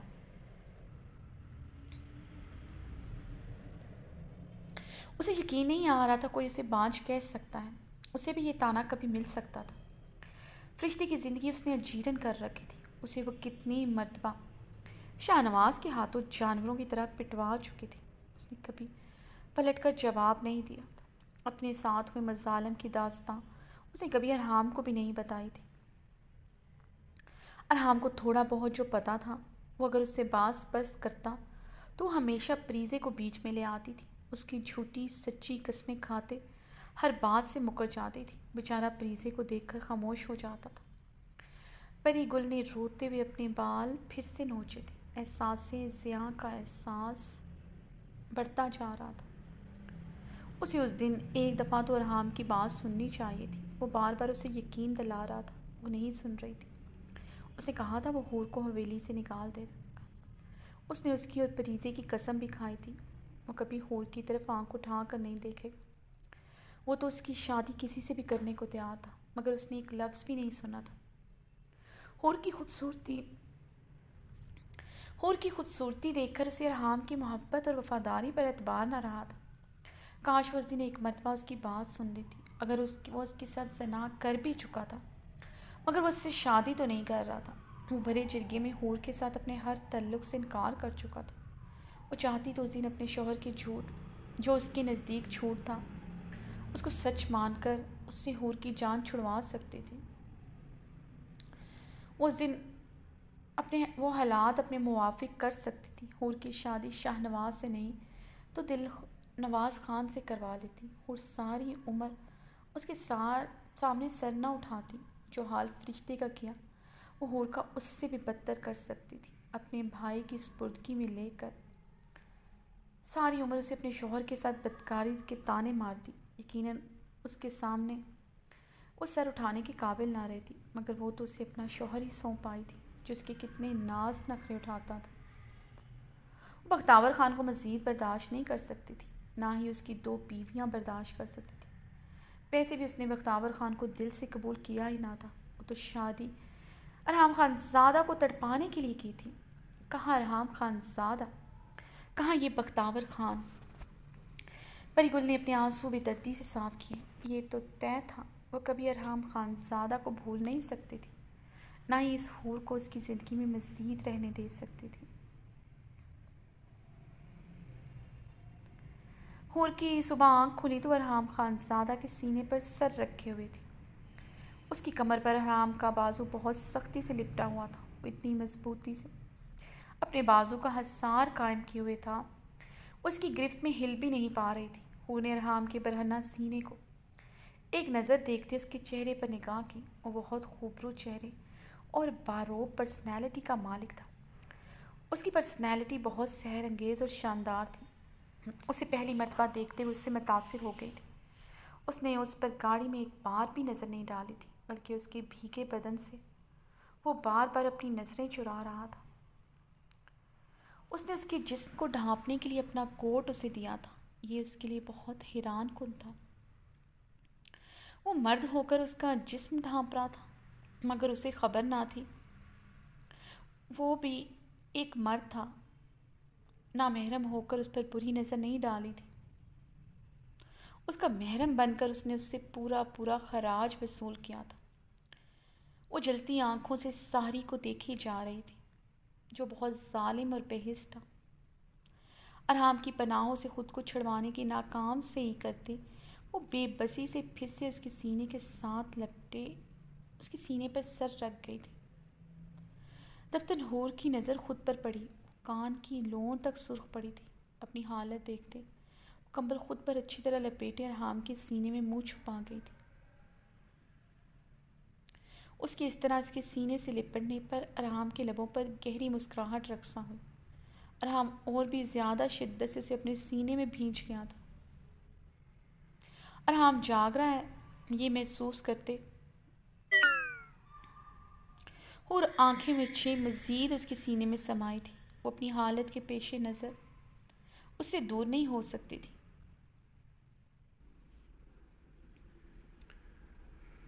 وہ اپنی حالت کے پیش نظر اس سے دور نہیں ہو سکتی تھی۔ ویسے بھی وہ بے رحم بنا اسے بہت سختی سے اپنے سینے کے ساتھ لگائے ہوئے تھا۔ وہ چاہ کر بھی اس کا حصار نہیں توڑ سکتے تھے۔ وہ ہار مانتے ہوئے اس کے سینے میں سما گئی، اس کے ساتھ لپٹی یہی سوچ رہی تھی۔ رات ان دونوں کے بیچ کیا ہوا تھا اسے یاد آیا تھا، اور ارحام کی قربت کے خوف سے گھبراتے ہوئے پچھلے لان کی طرف نکل گئی تھی۔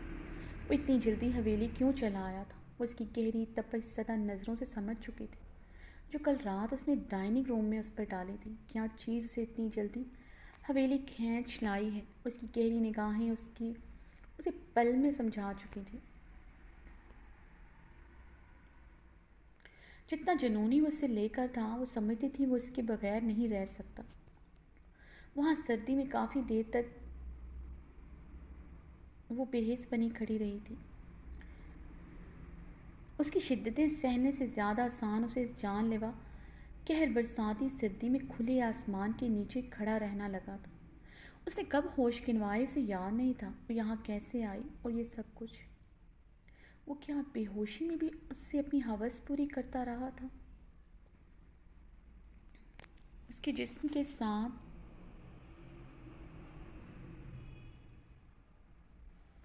کھیلتا رہا تھا، اور اس کے سینے میں منہ چھپائے شدت غم سے سسک پڑی۔ اس کی سسکاری سنتے ارحام کے ماتھے پر بل پڑے تھے۔ اس کی سسکیاں کبھی اسے شاید سکون دیتی تھی، مگر آج یہ ساؤنڈ اس کی سماعتوں کو کافی ناگوار گزرا تھا۔ وہ یہ آنسو کیوں بہا رہی تھی؟ وہ سمجھ نہیں پایا تھا۔ کیا ہوا ہے؟ کیوں ظلم کر رہی ہے صبح صبح ان آنکھوں پر؟ ارحام نے اس کے بالوں کو گدی سے پکڑتے اس کا چہرہ اپنے مقابل کیا۔ اس کی کرسٹل براؤن کانچ سی نم آنکھوں میں دیکھتے ارحام خان زادہ کے دل کی دھڑکنوں میں انتشار سا برپا ہوا تھا۔ سہرانہ آنکھیں تو قیامت تھی، اسے پہلے بھی اندازہ تھا، مگر آج تو ارحام خان زادہ کے دل کی دھڑکنوں میں اٹھتے شور نے اسے بخوبی احساس دلایا تھا۔ اس کے پہلو سے لپٹی یہ لڑکی قیامت سا حسن رکھتی ہے، اور یہ حسن صرف اس کی ملکیت تھا۔ یہ احساس کافی تقویت بخش تھا۔ وہ صرف اس کی ہے۔ وہ ارحام کی آنکھوں میں دیکھتے اس کے سینے کے ساتھ لپٹ گئی۔ راہ فرار کا کوئی راستہ نہ تھا۔ اپنی کمر پر اس کا سخت حصار اسے یہ احساس بخوبی دلا رہا تھا۔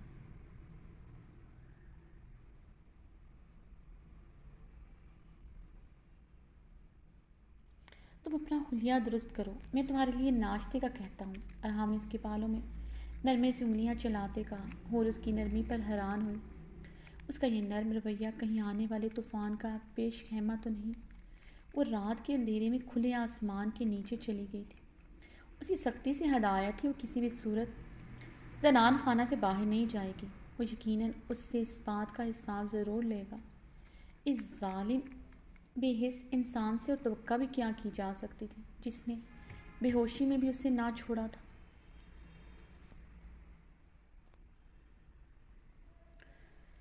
وہ یہ سوچتے اس کی چٹانی سکس پیک سینے پر اپنا ہاتھ سختی سے جما گئی۔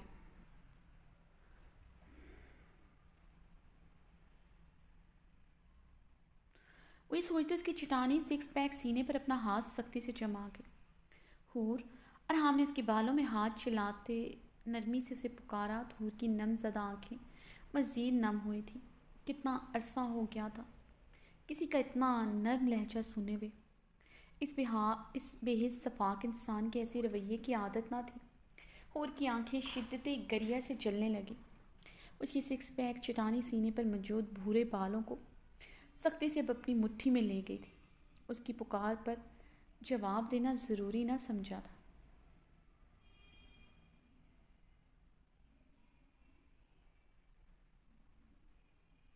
اور ارحام نے حیران ہوتے اسے دوبارہ پکارا۔ اس کی پکار پر فوراً جی کہتی تھی، مگر آج اس کی پکار پر جواب نہیں دے رہی تھی، بلکہ اس کی پکار پر وہ اپنی مٹھی کا دباؤ اس کے سینے پر موجود بالوں پر بڑھا رہی تھی۔ ارحام نے اس کے بالوں سے پکڑ کر ایک بار پھر سے اس کا چہرہ اپنے مقابل کیا۔ اس کی آنکھوں میں ناراضگی شکوہ دیکھ کر مزید حیران ہوا تھا۔ وہ اس کی طرف دیکھتے ناراضگی کے اظہار پر اپنی نظریں پھیر گئی تھیں۔ ارحام کے لبوں پر مدھم سی مسکراہٹ بکھری۔ اسے اندازہ ہوا تھا وہ جب جب انجانے میں بھی اس پر نرمی کرتا تھا وہ ایسے ہی ناراضگی کا اظہار کرتی تھی۔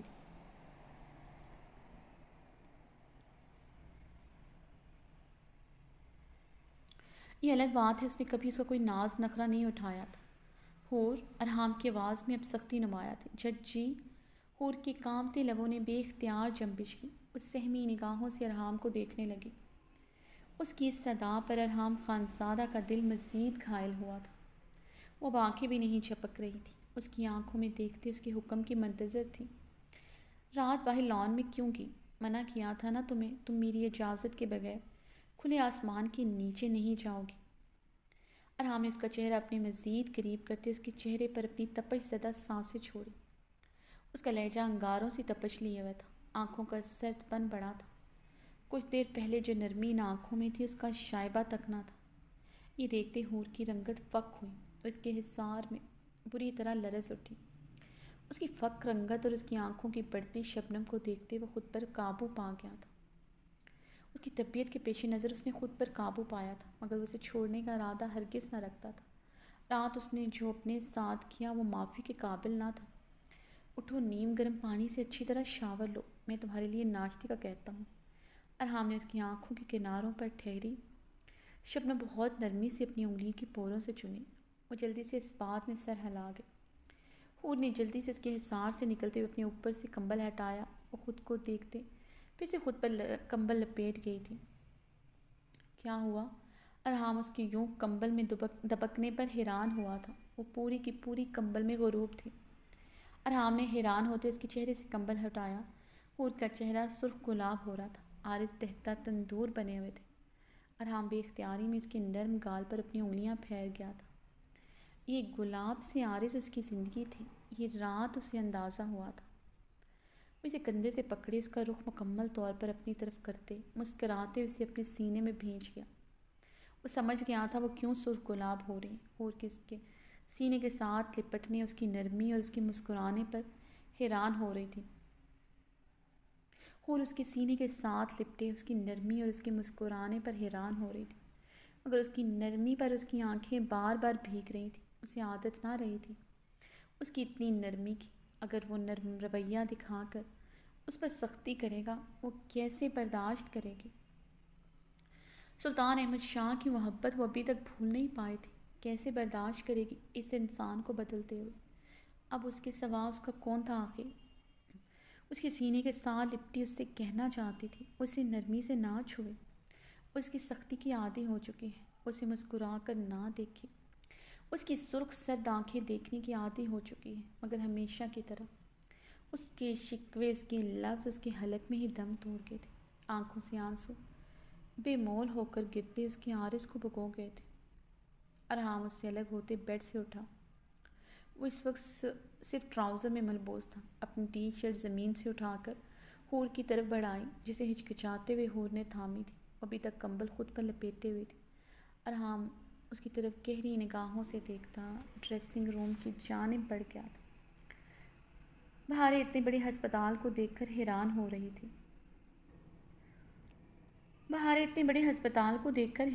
رہی تھی۔ شہرام صبح صبح اسے یہاں لے آیا تھا۔ حویلی سے کافی دور تھا یہ ہسپتال، مگر سوات کے علاقے میں یہ جدید طرز پر بنا ہسپتال دیکھ کر وہ حیران تھی۔ یہ ہسپتال مکمل طور پر تیار تھا۔ سب سے بڑی بات یہاں فیمیل ڈاکٹرز بھی نظر آ رہی تھی۔ صاف ستھرے کمرے، بڑے بڑے کوریڈورز، ریسیپشن، کاؤنٹر سیکشن، یہ علاقے کا ہسپتال لگ ہی نہیں رہا تھا۔ شہرام، یہ سب کیا ہے؟ بہارے نے حیران ہوتے شہرام سے پوچھا۔ ہاسپٹل کے جنرل وارڈ میں داخل ہونے پر بہت سے مریضوں اور ان کے لواحقین نے شہرام کو اپنی جگہ سے اٹھتے سلام کیا۔ وہاں پر کام کرنے والے عملہ بھی شہرام کو بڑی عقیدت اور خوشگواری سے سلام کر رہا تھا، جس سے واضح ہو رہا تھا سب یہاں ارحام کو اچھی طرح جانتے ہیں۔ السلام علیکم سر۔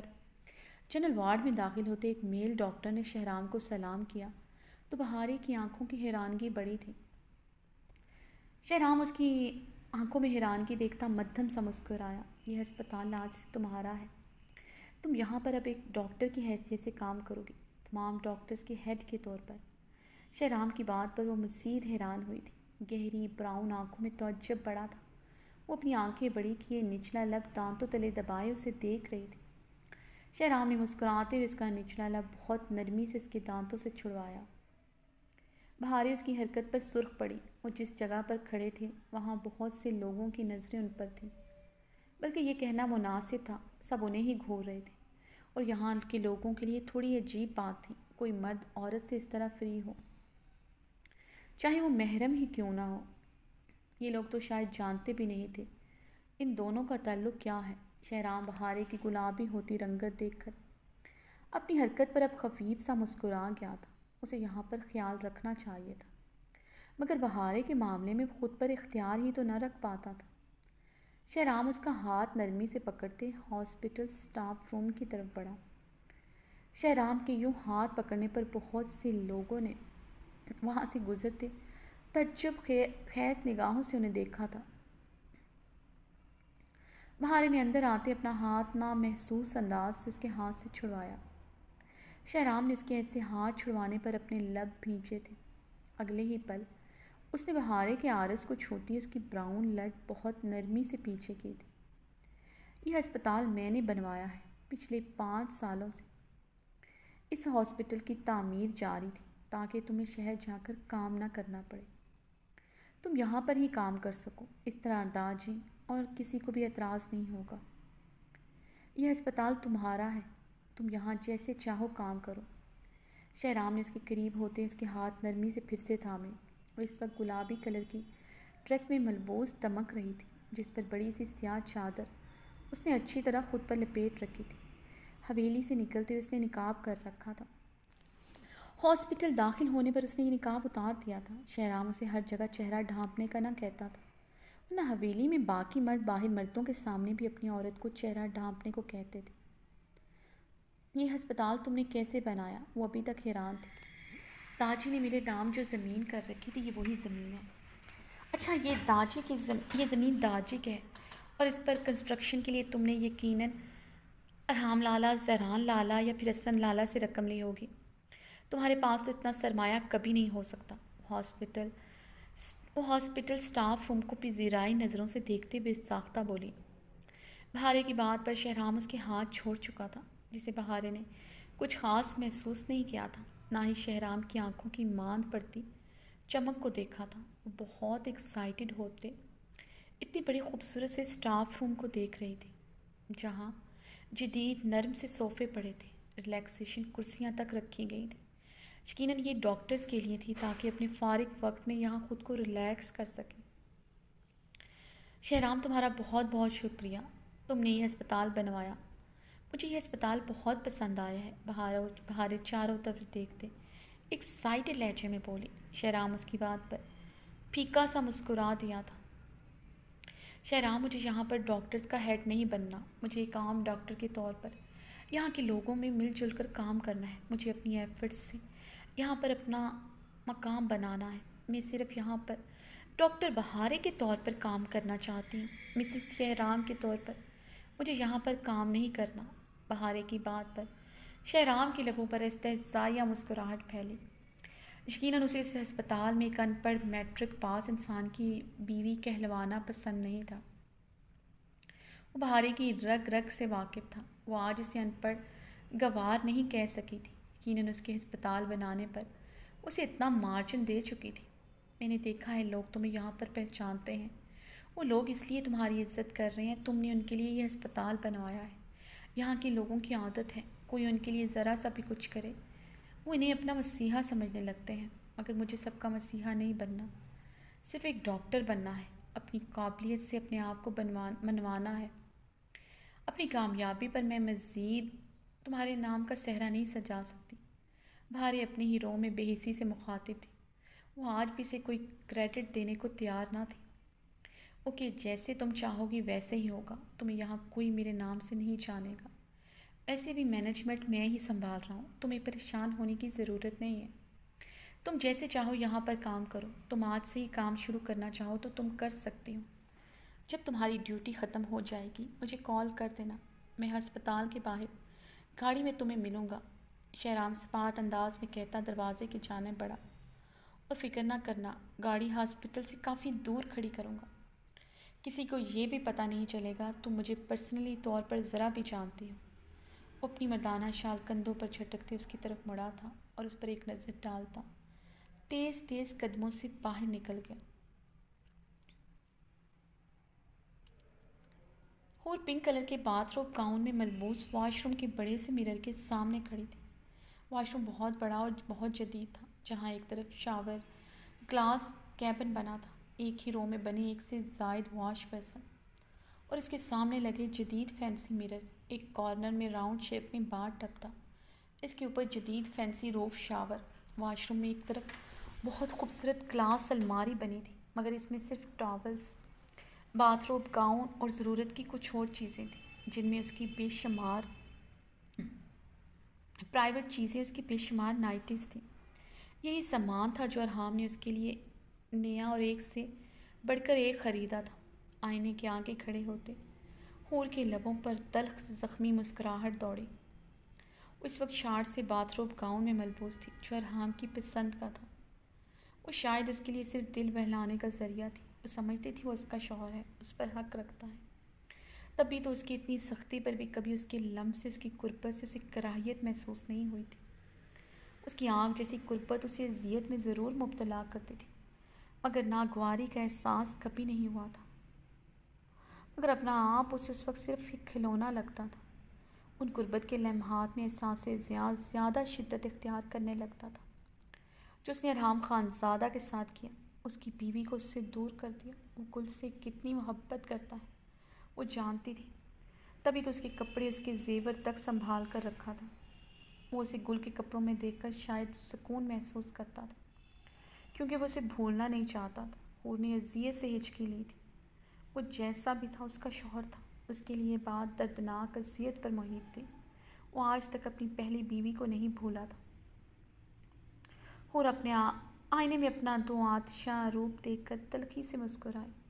کیا فائدہ اس روپ کا جب اس شفاق بے مہر انسان کے دل میں ہی نہ اتر سکا تھا؟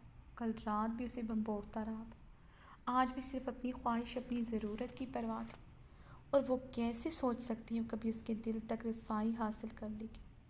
اس نے اس کی بیٹی کو اس سے جدا کر دیا۔ اس نے اکثر موبائل میں اسے پریزے کی تصویر کو دیکھتے دیکھا تھا اور شدت غم سے رو دی تھی۔ وہ سمجھتی تھی کسی سے بچھڑنے کا غم کیا ہوتا ہے۔ سلطان شاہ نے اس کی ماں کا قتل کیا تھا، یہ حقیقت جان کر بھی اسے اپنے باپ سے نفرت نہیں ہوئی تھی۔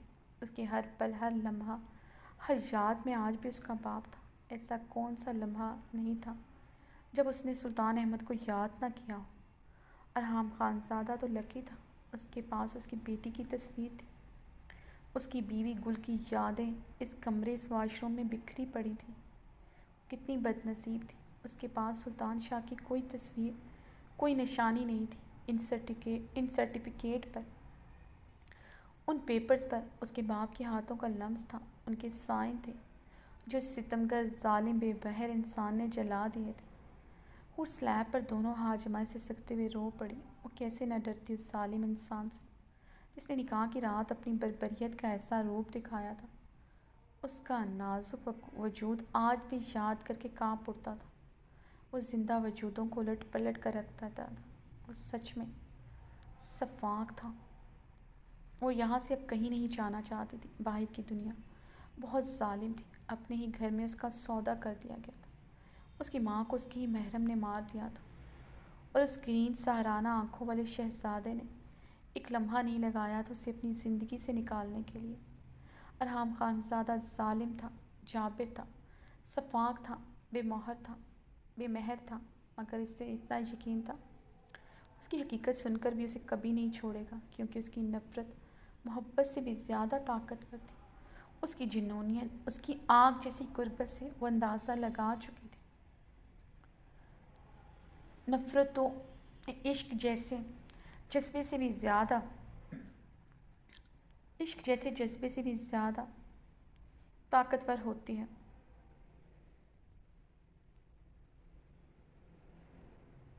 طاقتور ہوتا ہے، اس کی نفرت اسے کبھی چھوڑنے نہیں دے گی، اسے اب ہمیشہ ان اونچی دیواروں والی حویلی میں قید کر کے رکھے گا۔ وہ آئینے میں دیکھتے ہوئے تحاشا رو دی تھی۔ ارحام ڈریسنگ روم سے نکلتے کمرے کے دروازے کی جانب بڑھا تھا۔ واش روم سے آتی سسکیوں پر اس کے قدم ٹھہرے تھے۔ اس کی سسکیاں سنتے ارحام خانزادہ کا چہرہ پل میں سرخ ہوا۔ وہ کس بات کا ماتم منا رہی تھی اندر؟ اس نے تو اسے کچھ بھی نہیں کہا تھا، پھر کیوں رو رہی ہے وہ اتنا؟ وہ اپنا لب بے دردی سے کچلتا واش روم کی جانب بڑھا۔ اس کا ایسے رونا اسے اپنے دل پر تازیانے کی طرح پر محسوس ہو رہا تھا۔ واش روم کے ہینڈل پر ہاتھ رکھنے کی دیر تھی، وہ کھلتا چلا گیا تھا۔ وہ آئینے کے آگے منہ پر ہاتھ رکھے کھڑی بے تحاشا رو رہی تھی۔ وہ صرف آنسو نہیں بہا رہی تھی، ماتم منا رہی تھی۔ ارحام یہ دیکھتا غصے سے اس کی جانب بڑھا۔